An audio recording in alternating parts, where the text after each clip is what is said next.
안녕하셨습니까?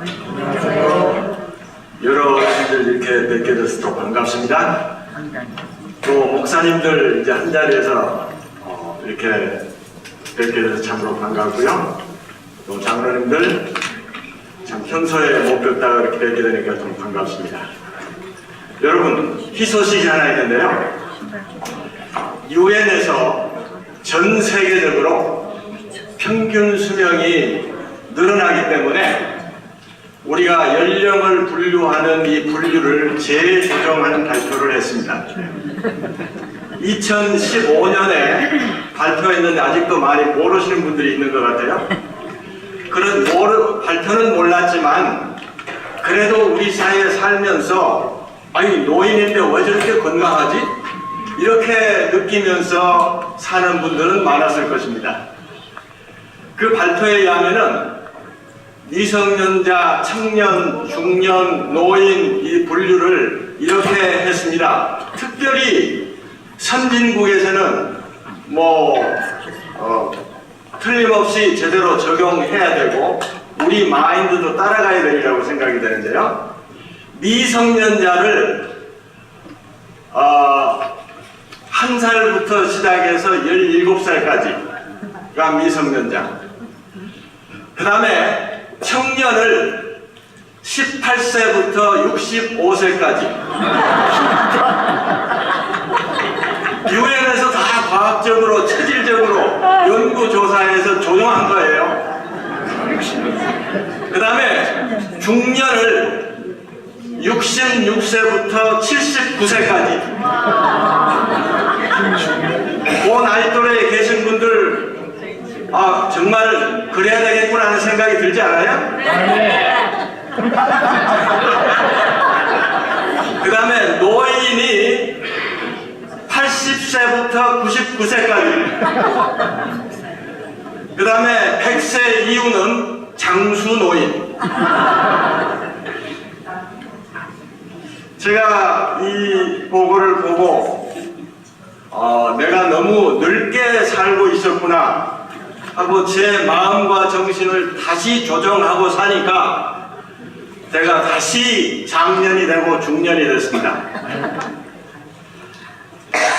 오늘 이 귀한 예배 시간에 오늘의 신앙 방송을 초청해 주셔서 이렇게 후원하게 해주신 것 우리 오충환 목사님께 감사드립니다.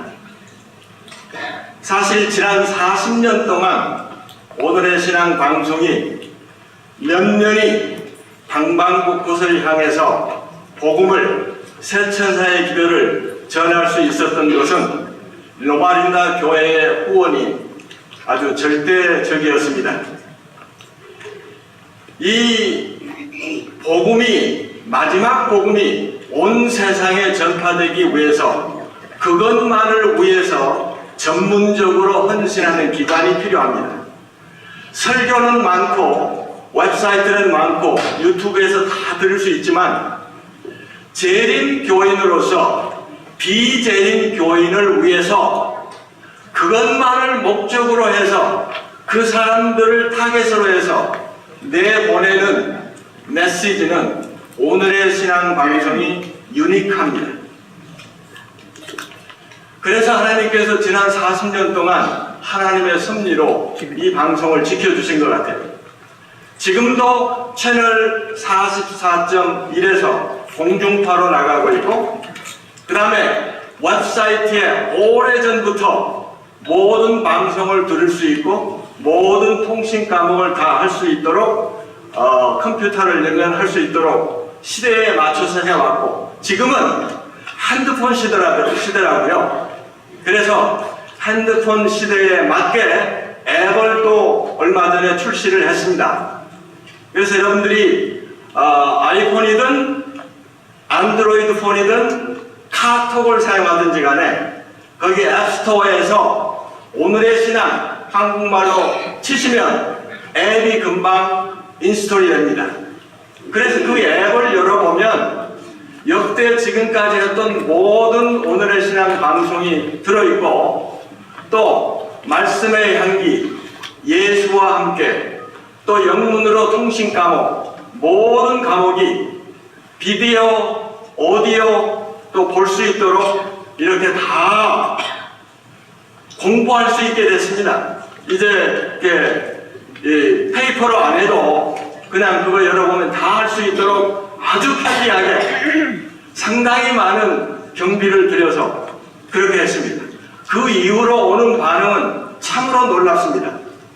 단지 남가주뿐만 아니라 이제 텍사스, 조지아, 시카고, 심지어는 독일에서도 오늘의 신앙 방송 통신 과목을 공부하겠다는 연락이 오고요. 심지어는 감옥에서 이런 데서 다 듣고 우리 메시아라는 책자를 이렇게 배급하고 있는데 그걸 보겠다고 다 신청이 들어오고 있어요. 참 놀라운 시대에 우리가 살고 있고 편리한 시대에 살고 있어요.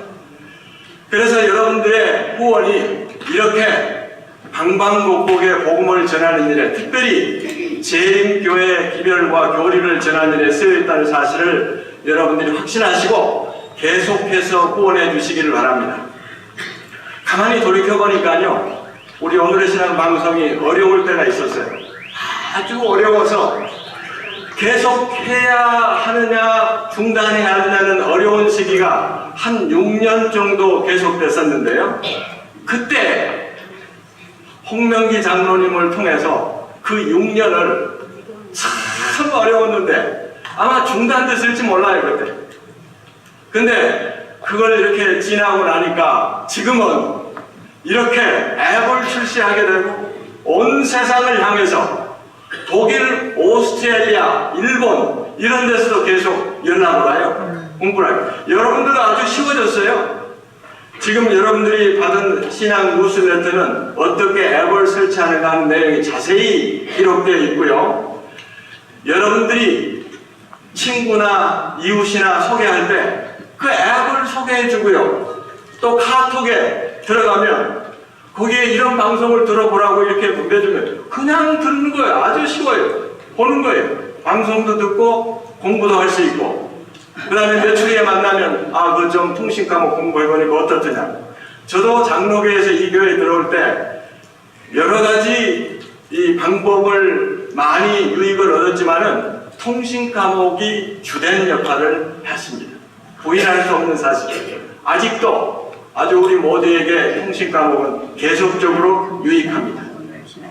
사도 바울도 하나님이 공급하셔서 모든 것이 풍부하다고 얘기를 했는데요. 빌립보 교인들에게 보내는 편지에 보니까 너희들이 나의 선교를 위해서 2번 헌금 보내준 것 참 그것으로 인해서 내가 더 풍성해졌다.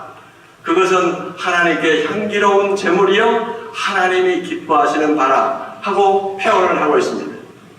하나님께서 기뻐하시는 모든 성도 되시기를 바라고요.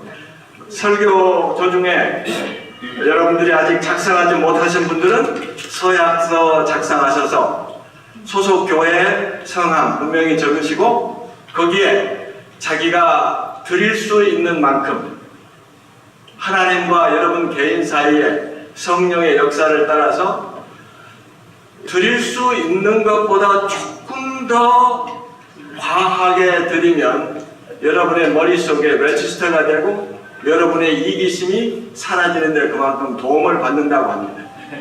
이만큼 드려도 되겠다 하면 그 정도가 아니고 그보다 조금 더 과하게 드렸다 이렇게 하면 여러분들의 품성 건설에 도움이 되리라고 생각을 합니다. 설교 끝나고 나가실 때 서약서를 들으실 분들은 또 우리가 받도록 그렇게 하겠습니다. 오늘 제가 교회를 위해서 준비한 말씀은 복음을 생활하기. 우리가 요즘 갈라디아서를 공부하면서도 그렇고 복음에 대해서 많이 듣습니다.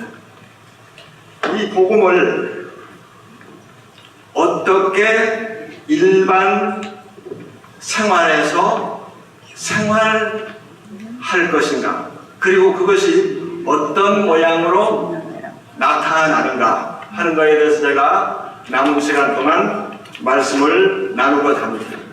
이 말씀은 제 마음속에 제 생에 아주 절실한 말씀입니다. 나이가 들어가고 성숙함에 따라서 기독교의 핵심이 무엇인가, 또 재림교회가 전하고자 하는 핵심 기도는 무엇인가, 믿음으로 얻는 의의 복음이 무엇인가, 그것이 실제 생활에서 어떤 의미가 있는가, 이것을 많이 고민하며 생각해 보게 됩니다. 복음을 한마디로 규명하라고 하면은 여러 가지 성경책과 여러 가지 말씀들을 많이 드릴 수 있겠지만, 최근에 제 마음속에 떠오르는 한 얘기가 있습니다. 복음은 말이 아니고 이야기입니다. 스토리라는 말은 생활이란 말이죠. 생활 가운데서 복음이 내게 어떻게 다가오는가. 예수님께서 사복음서에 많은 얘기를 하셨는데 그 중에 하나가 마태복음 20장에 나오는 품꾼의 비유입니다. 천국은 마치 이른 아침에 품꾼을 고용해서 포도원에 들여보내는 집주인과 같으니 라고 시작을 하죠. 여러분들이 다 아시기 때문에 제가 반복해서 읽지는 않지만 그 내용은 이렇습니다. 아침 6시부터 오후 6시까지 12시간 일을 했어야 했어요. 그 당시에 우리 어렸을 때만 해도 그렇게 일했습니다. 해 뜰 때부터 해 질 때까지. 그래서 이 주인이 아침 6시에 고용을 하고 또 아침 9시에 나가서 또 고용을 하고 12시에 고용을 하고 오후 3시에도 고용을 하고, 이 이야기의 펀치라인은 오후 5시에 11시에 12시간 일해야 되는데 11시에 나가서 사람을 고용했는데 그 마지막에 나가서 고용한 사람을 이름해서 나중된 자라는 말을 붙였습니다. 그래서 아시는 대로 품삯을 줄 때 아침부터 와서 고생 많이 한 사람들에게 먼저 줬습니까? 마지막에 1시간 일한 사람에게 먼저 줬습니까? 맞아요. 참 놀라운 일이죠. 이것부터가 우리 사고방식하고는 다를 뿐만 아니라 이건 어쩌면 정반대되는 거예요. 복음을 우리가 받아들이고 믿기 어려운 이유가 거기 있습니다. 매 실제 생활하고 듣는 거하고 전혀 다른 거예요. 그러니까 이게 적응이 안 되는 겁니다. 그렇기 때문에 자주 성경 봐야 되고 자주 기도로서 하나님과 교통해야 되고 영적인 세계에 친밀하게 되어야 그것이 복음이 우리의 생활화가 되고 원칙이 될 수 있는 거예요. 그렇지 않으면 금방 세상으로 돌아갑니다. 왜? 먼저 온 자에게 당연히 주고 나중 온 자 순서대로 두는 게 세상 순서네. 그런데 성경은 달라요. 완전히 달라요. 나중 온 자에게 먼저 주었을 뿐만 아니라 처음부터 일한 사람들과 동일하게 한 데나리온씩 줬다는 사실. 한 데나리온은 이거 제가 이스라엘 가서 샀는데 지금 현대 가격으로 100불을 주고 샀습니다. 아직도 그 가격이 하루 먹고 살 수 있는 하루 품삯이에요. 하루 품삯. 이것을 똑같이 줬다는 사실이에요. 왜 그랬을까? 이해되지 않고 믿기지 않기 때문에 믿어지지 않는 것이 복음입니다. 영생도 그렇고 구원도 그렇고 천국도 그렇습니다. 이것이 믿어질 때 우리의 생활이 달라지고 변화되는 것입니다. 말씀 잘 들으세요. 달라지고 변화되는 것입니다. 수동태. 달리 살고 변화되게 살았기 때문에 구원받는 게 아닙니다. 이것을 알고 깨달았고 믿어졌을 때 내 생애가 달라지는 것이죠. 품성은 변화되어지는 것입니다. 그것은 하나님이 하신다는 말씀이에요. 내가 한다는 말씀이 아니죠. 자, 드릴 얘기가 많지만 시간이 촉박하기 때문에 계속해서 간단하고 샘플하고 분명하게 여러분들에게 전달을 하겠습니다. 왜 마지막 1시간밖에 일하지 않은 사람에게 하루 먹을 품삯을 다 주셨을까? 그것도 가장 먼저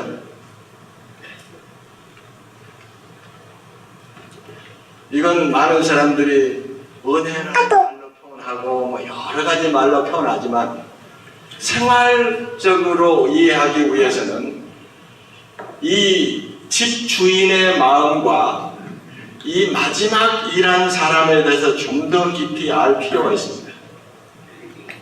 그래서 제가요 말씀을 읽는 중에 도대체 이 마지막 1시간밖에 일하지 않은 사람이 어떤 사람일까? 나중된 자, 세상에서는 꼴찌에 대해서 별로 관심도 없어요. 오직 첫째만 관심이 있어요. 그런 사람이 어떤 사람인가를 내가 한번 좀 명상을 해봤어요. 그랬더니 오늘날도 별 다름이 없더라고요. 여러분들이 홈디포에 가보면은 아침 일찍부터 시작해서 오후 늦게까지 고용을 기다리고 있는 사람들이 수두룩한 거 보셨어요? 나도 뭐 하려고 가봤더니 서로 자기 고용하다고 차를 막 따라오면서 이렇게 막 자꾸 늘어져요. 자, 그러면 아침 일찍 와서 많은 사람 중에 선택을 할 때 여러분들은 건장하고 그럴듯하고 힘센 사람을 고용합니까? 그렇지 않은 사람을 고용합니까? 전자. 자, 그러면 마지막 오후 늦게까지 해가 질 무렵까지 남아서 있는 그 사람의 신체 상태가 건장하고 근육질일까요? 아니면 비리비리했을까요? 틀림없이 비리비리했을까요? 별 볼 일 없는, 별 쓸모 없는 비리비리한 사람이 남아있는 거예요. 근데 그 사람을 이 집주인은 고용했어요. 나 같으면 안 하지요. 이게 하나님의 마음과 우리 마음이 다른 부분입니다. 심지어는 세상과 천국이 다른 부분이에요. 이 세상은 사람을 대우할 때 그 사람이 뭘 얼마나 배웠느냐, 그 사람이 무슨 포지션을 가지고 있느냐, 그 사람이 무슨 평판이 있느냐, 그 사람이 얼마나 많이 가졌느냐, 여러 가지 미모가 어떻게 생겼느냐에 따라서 대우가 달라집니다. 우리 집사람이 똑같은 얼굴인데요, 그로스토리에 갈 때 어디 일 갔다 오다가 화장하고 그런 채로 이렇게 가면은 주인이요, 이거 어디 있어요? 그러면은 그거요, 따라오세요. 그렇게 저까지 가서 여기 있습니다 하고 가르쳐줘요. 아주 친절하고 귀중하게 취급해요. 그런데 어쩌다가 집에서 반드시 그렇게만 갑니까? 그냥 어떻게 하다가 반바지 입고 어떻게 하고 이렇게 나가면은 이거 어디 있어요? 저기 가보세요. 이렇게 달라져요. 똑같은 사람인데요. 이 세상과 복음은 그렇게 반대가 돼요. 이 집주인의 마음을 미친 사람 같은 마음이. 그래서 제가 이 마지막 1시간밖에 일하지 않는 사람을 따라가 봤어요. 따라가 봤더니 지게를 지고 절뚝절뚝 거리면서 초가 삼간에 도착해서 보니까 거기 여우 같은 마누라가 있고 토끼 같은 새끼들이 주둥아리 벌리고 새 입을 벌리고 음식을 달라는 것도 쭉 나와서 우리 아버지가 내 남편이 오늘 우리 먹을 것을 가지고 오셨는가. 그렇게 나올 때야 집주인의 마음을 알게 됐습니다. 하루 종일 일하지는 않았지만 마지막 꼴찌 나중된 자 이 사람에게도 같은 필요가 있다는 사실입니다. 필요를 채워준 하나님, 이것이 집주인의 마음입니다. 그렇게 생각하면서 사복음서를 보니까 사복음서는 온통 잘난 사람, 명예 높은 사람 이런 사람이 아니고 못난 사람, 소외된 자, 아픈 사람, 이상한 사람들에 대한 얘기로 가득 차 있더라고요. 영어로 말하면 사복음서는 예수님은 이 땅에 사실 때 누구를 위해서 사셨느냐? For the least, the last, and the lost. 그런 사람들만을 위해서 사셨어요. 예수님이 위대하다면 바로 그 점에서 위대한 것입니다. 세상은 뭐 소크라테스나 공자나 뭐 비슷하게 부다나 위대한 사람을 치는데 성경은 분명하게 예수님의 위대함이 어디에 있었는가를 규명하고 있습니다. The least, 소자, 별 볼 일 없는 사람들, 꼴찌. The last, 정말 A 학점 받기보다는 F 학점 받는 사람들. The lost, 뭐 잃어버린 자라고 말씀하시지만은 우리말로 쉽게 얘기하면 왕따 당한 사람들, 소외된 자, 사회에서 안에 들어있지 않고 밖에 있는 사람들, 이런 사람들만을 위해서 사셨더라고요. 예수님께서. 야, 예수님이 귀하게 여긴 사람들은 모두 다 그런 사람들이었다는 사실을 알게 된 다음에 제 눈이 동그랗게 커지게 됐어요. 그래서 산상보훈 22페이지에 보니까 그분은, 예수님은 우리를 우리의 가치에 의해서 취급하지 않으신다. 네? 우리가 당신의 사랑을 받을 가치가 있는지 묻지 않으시고 당신의 풍성한 사랑을 부어주심으로써 우리를 가치 있게 해주신다. 우리가 가치 있는 것은 내 자신의 어떤 것 때문이 아니라 우주의 왕이신 하나님의 사랑을 받기 때문에 가치가 있다는 것입니다. 그것 때문에 우리가 가치 있는 존재가 될 수 있다는 것입니다. 이것이 한마디로 말해서 복음입니다. 그리고요, 누가복음 7장 28절에 이런 말씀 여러분 다 읽으셨을 거예요. 내가 너희에게 말하노니 여자가 낳은 자 중에 요한보다 큰 이가 없도다. 침례 요한이죠. 그러나 하나님의 나라에서는 지극히 작은 자라도 저보다 크니라. 어떻게 읽고 어떻게 해석하셨나요? 저는 아무리 읽어봐도 여자가 낳은 모든 사람 중에 침례 요한이 제일 크다, 가장 위대하다, 예수님이 말씀하셨어요. 그런데 천국에서는 하나님 나라에서는 지극히 작은 자라도 침례 요한보다 더 크다. 그러면 무슨 말씀인가요? 세상에서 제일 작은 자, the last, the least, the lost, 그 사람이라도 교회에서는, 천국에서는, 하나님 나라에서는 침례 요한보다 더 크다. 그 말은 지극히 작은 그 사람이 가장 위대한 침례 요한보다도 더 위대하다.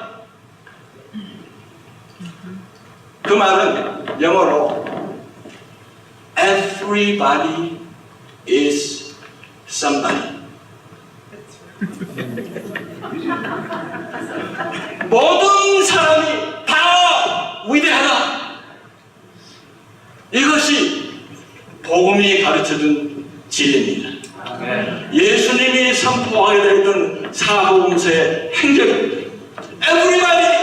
somebody. 이 everybody 속에 누구를 포함시켜야 하느냐? 그래서 사람들이 내 이웃이 누굽니까? 이런 질문들을 하게 됐어요. 이 데나리온은 모든 사람의 필요를 상징합니다. 모든 사람은 구원이 필요해요. 모든 사람이 먹어도 매일 매 순간 먹어야 되는 것처럼 데나리온이 필수적이에요. 생명에 있어서 필수적이에요. 그 모든 사람의 필요를 예수님께서 십자가를 통해서 우리 모두에게 공급해 주셨다는 얘기를 하고 계시는 것입니다. 모든 남녀노소, 크든지 작든지 잃어버렸든지 찾아받은 사람이든지 왕따든지 말썽꾸러기든지 상관없이 모든 사람에게 일당 먹을 것이 필요한 것처럼 죄지은 인류에게 구원이 그토록 절실하고 필요하다는 사실, 이것은 매일의 필요입니다. 모든 사람의 유니버설한 필요입니다.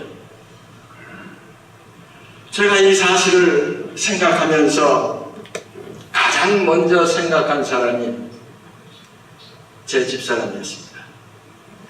여러분, 심판은 하나님의 집에서 시작한다고 그랬잖아요. 복음이 하나님의 집에서 먼저 시작했기 때문에 심판도 그렇게 먼저는 거예요. 제 집사람을 가만히 보니까 어떤 경우에는 제가 투명 인간처럼 취급했어요. 저 봐도 본체 많지, 소탕 보듯이 늘 거기 있으니까. 야, 내가 복음을 전하고 복음대로 살아가는 사람이 복음을 깨닫고 났는데, 아예 이게 이렇게 사는 것이 아니라는 생각이 들기 시작했어요. 이 사람이 누군가? 나하고 44년 동안, 오늘이 9월 16일 44년 우리 웨딩 애니버서리입니다. 이 사람이 도대체 누군가를 제가 다시 생각했어요. 그러면서 크게 마음속에 느낀 게 있습니다. 하나님이 한 영혼의 가치를 어떻게 평가하는가를 제가 예언의 가운데 있는데 이렇게 얘기를 했어요. 그 영혼의 가치를 알고 싶으면 갈바리로 가보라. 그리고 이 한 죄인을 위해서, 한 사람이 아니에요. 이 한 죄인을 위해서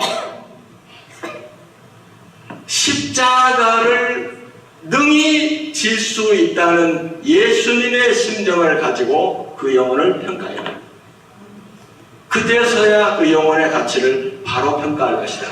그래서 가만히 잠자는 얼굴을 한번 들여다보니까, 아, 이 사람이 굉장한 사람이더라.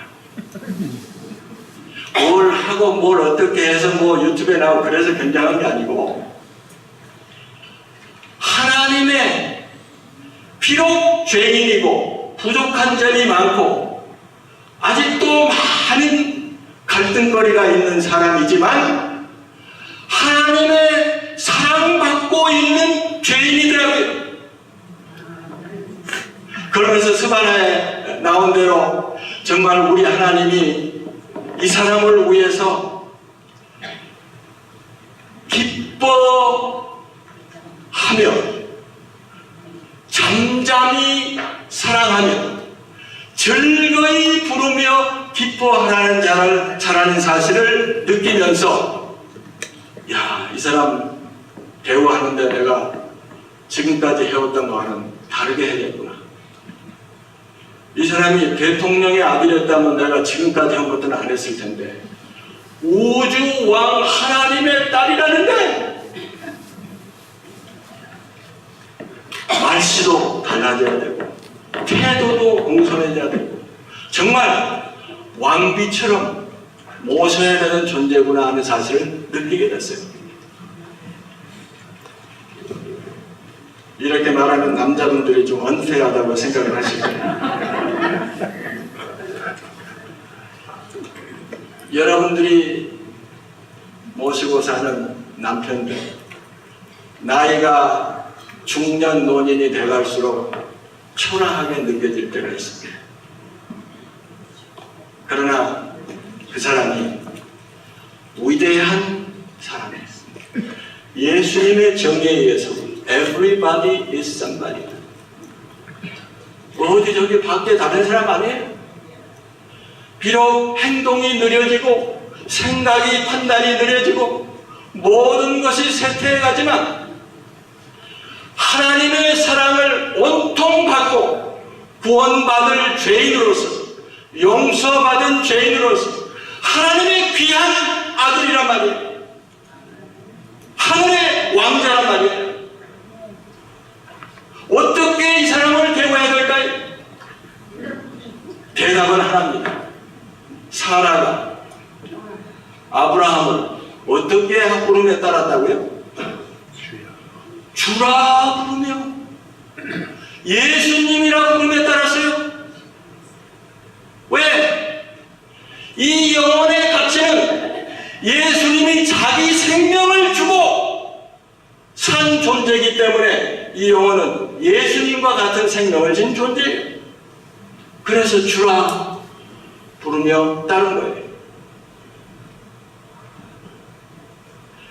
그래서 앞으로는 여러분들의 남편을 대할 때 왕처럼 주님처럼 대하세요. 그러면 베네핏과 축복이 뭐냐? 여러분들은 자동적으로 왕비가 됩니다. 하나님께서 이 복음을 부부로부터 시작해서 식구들에게도 확장하고 식구들에게서 친구, 이웃에게 확장되고 그 다음에 교회적으로 확장이 되고 우리가 사는 커뮤니티에 확장이 되면 전도와 선교는 저절로 됩니다. 이야, 이 사람들을 보니까 다른 사람들하고는 달라. 나도 저기 나가서 저 사람들처럼 살다가 영생 복락을 누리고 싶다는 생각이 저절로 들어서 다 찾아올 거예요. 내가 너희를 사랑하는 것 같이 너희도 서로 사랑하니 사람들의 보기에 너희가 진정한 내 제자가 되리라 한 이 말씀이 우리 노만다 교회 모든 분들 한 분 한 분 크거나 작거나 모든 분들에게 이루어져서 여러분들 스스로가 하나님의 자녀로서 복받고 주변에 있는 사람들에게 능력 있는 복음 설교가 선교가 이루어지는 아름다운 교회가 되게 해주시기를 시간에 간절히 바랍니다.